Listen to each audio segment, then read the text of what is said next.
biyyattiin akkuma jirtutti jirti. Daangaan ishiin bal'anne uummanni illee baay'atu nyaatutu baay'ate malee hojii irratti waan jijjiirama guddaa fidu illee moti. Haa ta'u malee jijjiiramni kunaan dhufe kutannoo gaggeessotaati. Gaggeessan tokko biyya bulchu tokko akka muummicha keenyaa kutatee dhufnaan dhufu taayitaa irratti kanan hojjedhee dhufnaan karoorfatee dhufnaan namu waa tokko illee duubatti deebisu hin jiru. Waan kana ta'eef galiin handurii jira. Hoo kana jennu gaamma fudhatama jechaadha. Sirna akka mootummaatti hatutu ture jechaadha.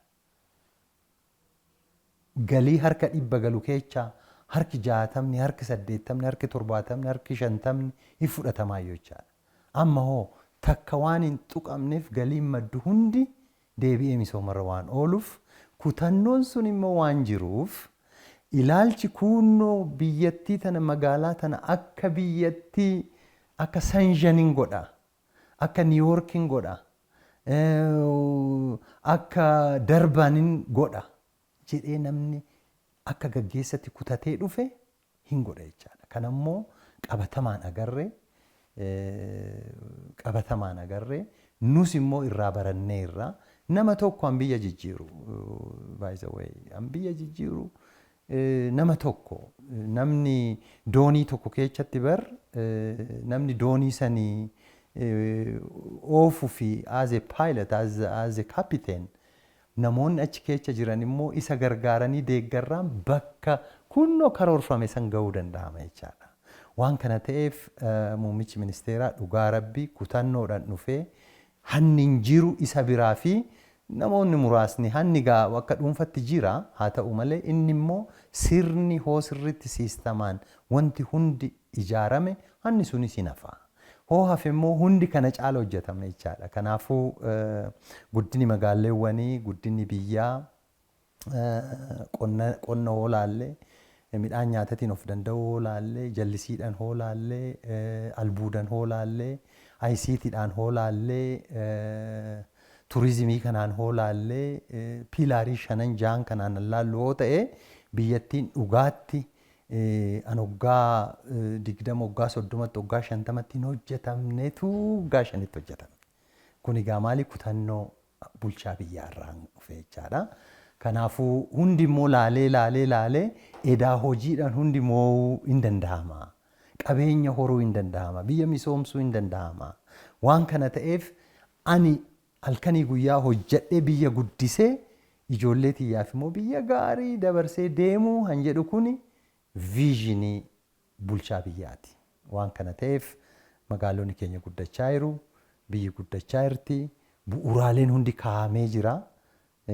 Tanaan booda guddinni immoo baay'ee salphaa ta'a maaliif bu'uura kaa'uutu baay'ee nama rakkisa. Karaan jiraachuu baannan, siistamni jiraachuu baannan, bu'uurri sanii taa'uu baannan maalirratti hundoofamtee guddista bu'uura san keessa jechaadha. Amma bu'uurri kaa'ameera kara hundaanuu guddinni biyyattii parsantii dachaadhaan guddatte jechaadhaan tanaan dura caalaa.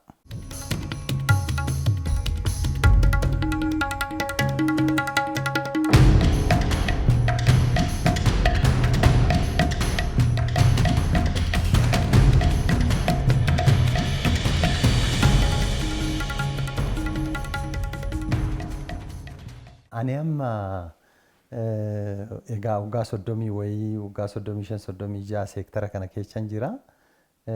Qulqullina diizaayinii, qulqullina ijaarsaa, yeroodhaan fixuu, bajetaan fixuu kun hundi akkamitti hin taaneyyuu amma akkamitti ta'e dhugaatti qulqullinni hojii kun duraan akkamitti hin jiraanne amma akkamitti dhufe.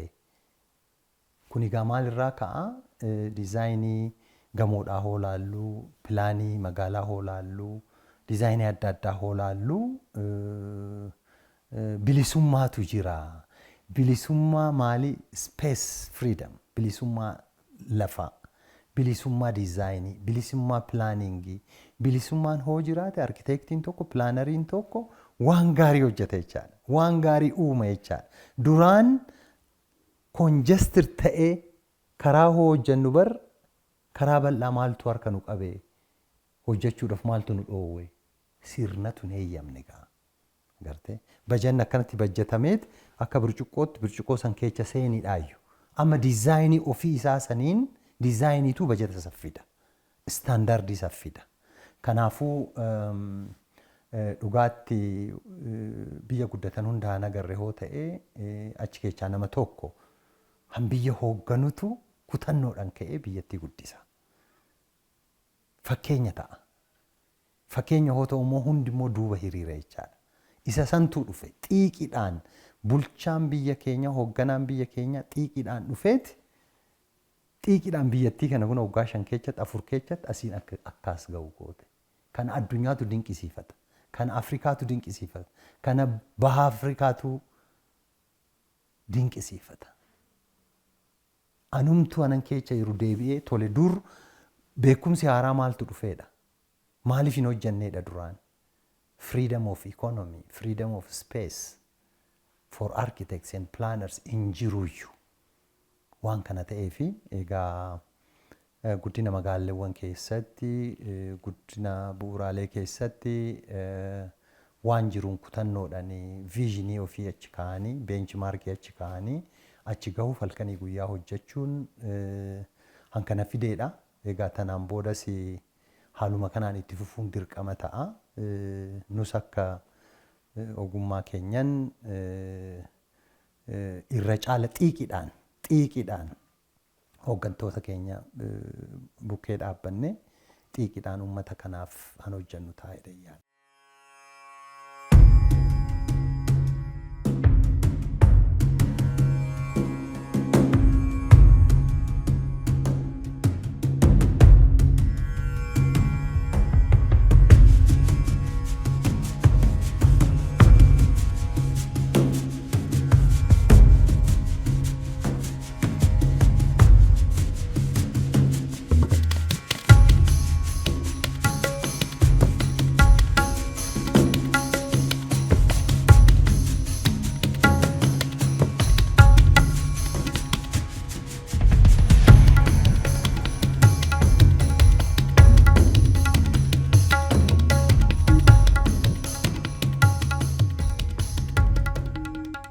Egaa magaalonni guddattu diinagdee magaalotaatis guddisa. Diinagdeen sun maalirraa dhufa? Turizimii irraa dhufa. Diinagdeen sun maalirraa dhufa? Hannisi nafa bar. Securitytu dhufa.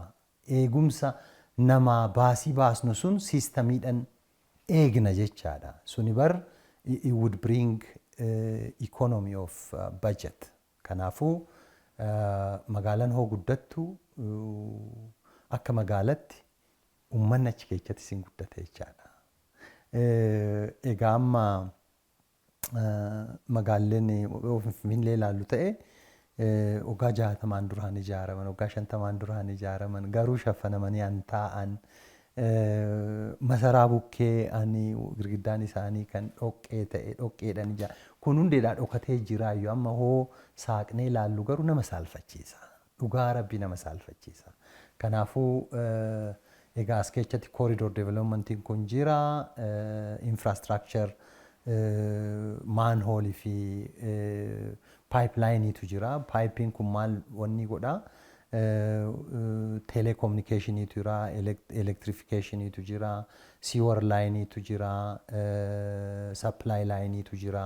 Kun hunduu akka bu'uura magaalaa tokkootti wanni diichii tokko keessa seenaa achi keessa seeneen booda immoo fuulduraafis immoo akka hin diigamne proviisioniitu ta'a. Maaliif teknooloojiin daddafee waan jijjiiramuufu daayinaamik waan ta'eefu ammas wanti haaraan dhufoo ta'e san diignee kana seessisoo duun ta'in isumarratti iddoo ol keenya iddoo qopheessineef san keessatti incorporate goonee haala saniin diigaa oduun ta'in kan hojjetame irratti itti dabalaa itti da'aa. Biyyattiin akka guddattu goonadha. Egaa guddinni magaalaa uummataaf tokkoffaa fayyaadhaaf illee gaariidha. Oksijineeted waan ta'eef dhukkubarraa illee uummata eega jechaadha. Security gaarii fide jechaadha. Infrastructure gaarii fide jechaadha. Uummanni miilan deemuu akka aadatti fudhate jechaadha. Uummata illee walitti fide jechaadha. akka seera pilaanitti 30-70% kan taa'u egaa amma ammaatti tallaallu Finfinnee hoo laalle fakkeenyaaf parsantii 5 kan green area ta'e hin jiru iyyuu amma isarraa ka'eeti kara parsantii 23-22 ol han ta'e akka seera magaalatti amma seeran akka bultullee han ta'aa jiru amma jechaadha duraan seeran iyyuu mootii han bultu jechaadha kanaaf magaalaan hoo guddatu waan hunda fidee dhufa turistiin hin dhufa magaalaa keessa ture fruit city illee godhuu danda'ama bar fruit city amma Casablanca yookiin immoo Morocco hoo laallu karaa irratti burtukaana dhaabanii burtukaana laalaa deemtawe dhugaa rabbi namni angasan safuu qaba inatu burtukaana takka fuudhu irraa garuu fruit city jedhanii magaalaa isaanii guddisanii nullee karasitti deemaa jirra isaaf immoo xiiqidhaan kaanee humna qabnuun qabeenya qabnuun beekumsa qabnuun gumaachine hooggantoota keenya bukkee dhaabbannee handogoggore deebisnee oduu waa takka duubatti hin jedhin biyyattii keenya guddisuun magaalawwan keenya guddisuun dirqama keenya kan ammoo eega guddateen booda ammoo ijoollee teenyaa dabarsuun nurraa eeggamaa jedha.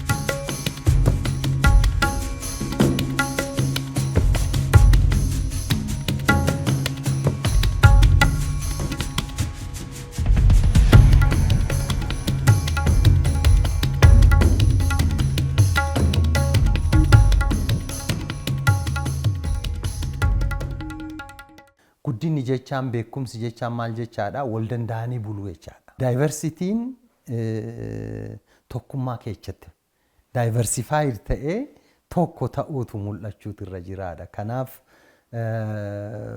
egaa uummanni filatee uummanni hoo filatu immoo dhugaatti biyyattii tana nuuf guddisaa dhugaatti deega keessaa baana beela keessaa baana dheebuu keessaa baana.